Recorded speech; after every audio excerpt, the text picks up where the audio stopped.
In this video, we are going to talk about the complexities in human language, which makes natural language processing a difficult task. We are also going to learn about the components and building blocks of human language.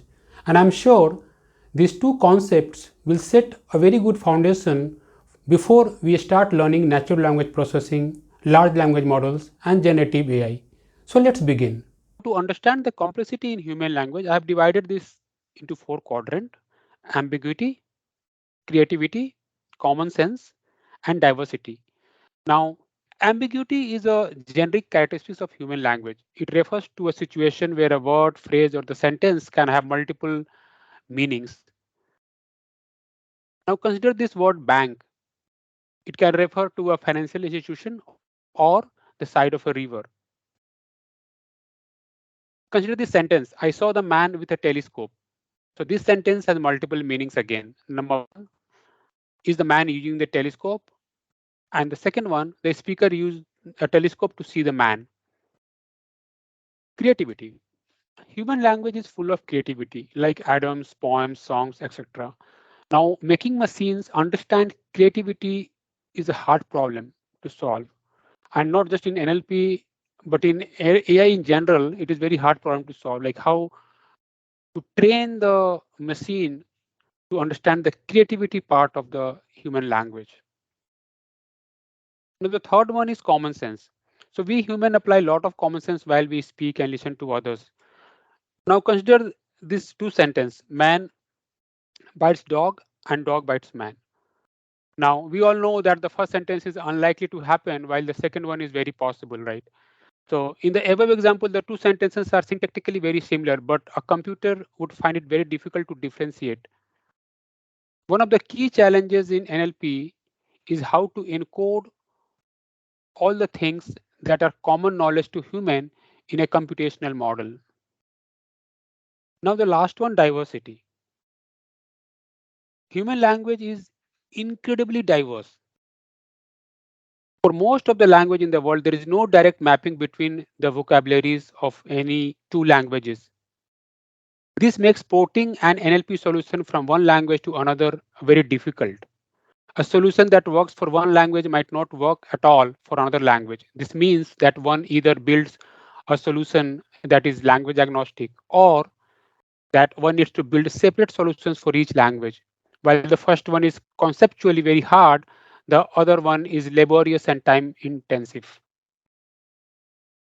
Now, all these complexities make NLP a challenging yet rewarding domain to work in. Okay, so now we understood the complexities of human language. Before we actually go and see how machine deals with this complexity, it is important to understand the components and building blocks of human language. So let us see. Human language serves as a structural system of communication comprising essential components such as the characters, the words, and then the sentences. Within this intricate linguistics framework, we encounter four fundamental building blocks. These building blocks form the bedrock of human language. So these building blocks are phonemes, morphemes and lexemes, syntax, and context. In the forthcoming slides, my objective is to comprehensively explore each of these building blocks individually. And I'm very sure that this groundwork will pave the way for your journey into the realm of natural language processing. So let's keep going. So let us understand these building blocks of language, starting with phonemes. So phonemes represents the smallest sound unit within a language. While they may lack standalone meaning, their true power emerges when they combine with other phonemes, giving rise to meaningful utterance. Let us take this example, the word cat. The word cat is composed of three phonemes. The initial sound in the cat, which is ka, then the vowel sound in the middle, which is a, and then the last t, the final sound in cat. Each of these phonemes by themselves does not have a standalone meaning like the ka.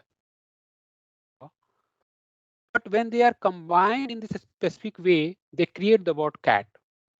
This demonstrates how phonemes combine to create meaningful words in a language.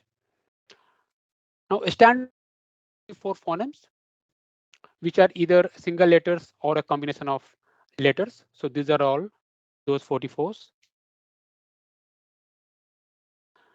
Now, the uses of phonemes in NLP. Now, phonemes are important in applications involving speech understanding, such as speech recognition, speech to text transcription, and text to speech conversion.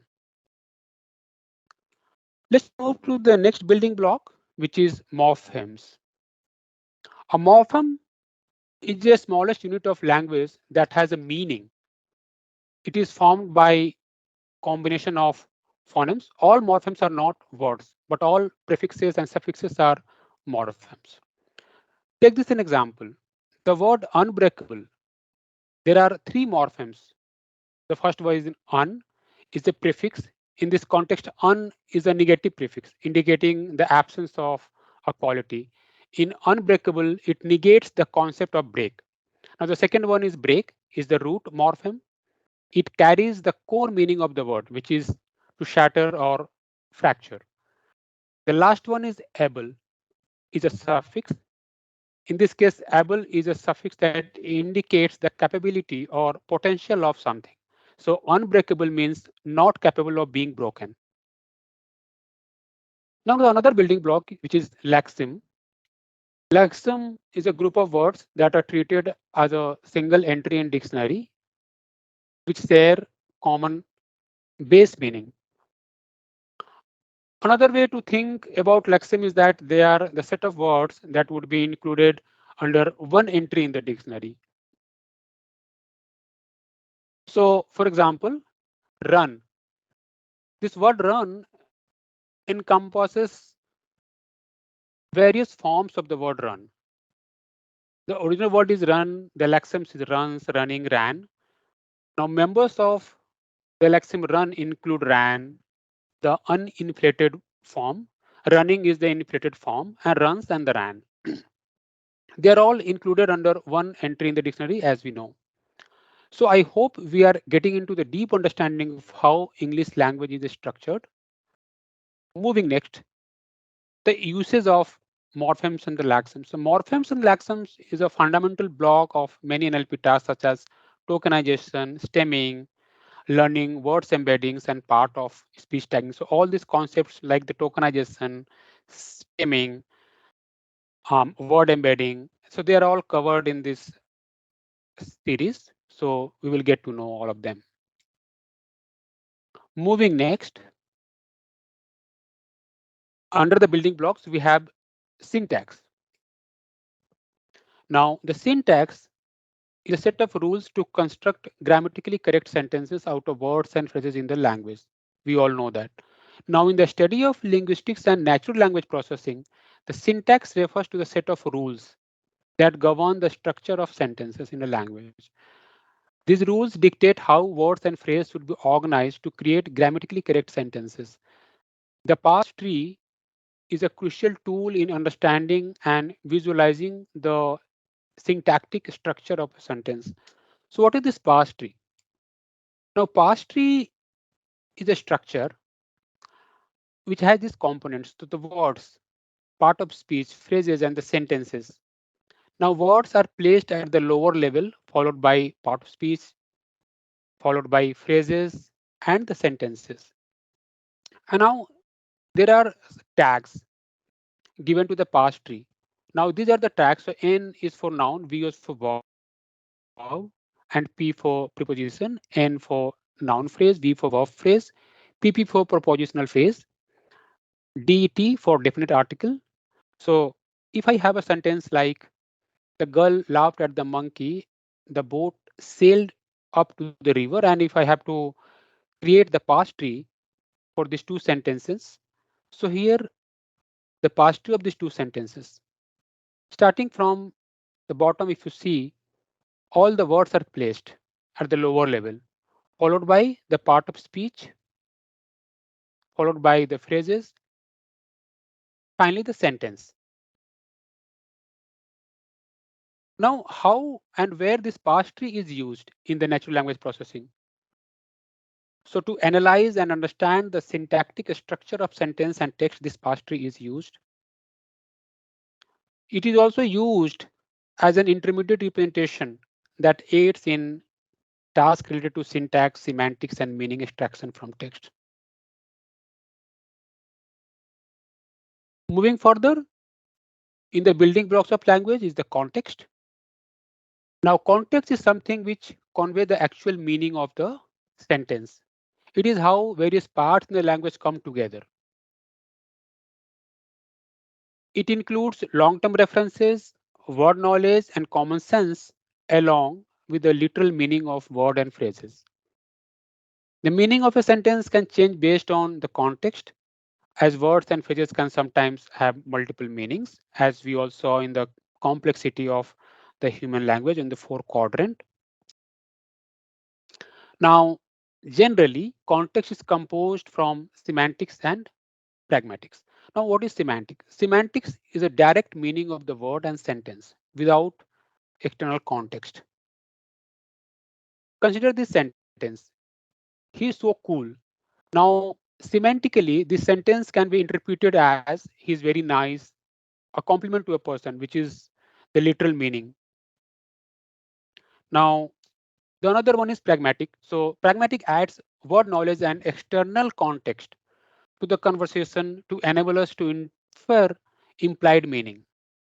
Example of pragmatics. So think of a situation when you and your friends are planning to give a surprise birthday party to one of your colleagues, and after everything is ready, you see the colleagues is on the way to the pantry where you guys planned the cake cutting. Suddenly one of your friends shout candles, candles. So this might indicate that you forgot to put candles on the birthday cake. So therefore, here that single word candles convey a lot of meaning to you and your friends, except for the colleague who has no idea that you have planned a surprise birthday party for him, right? Now, where this context is used, the context is used in complex NLP tasks such as sarcasm detection, summarization, and topic modeling.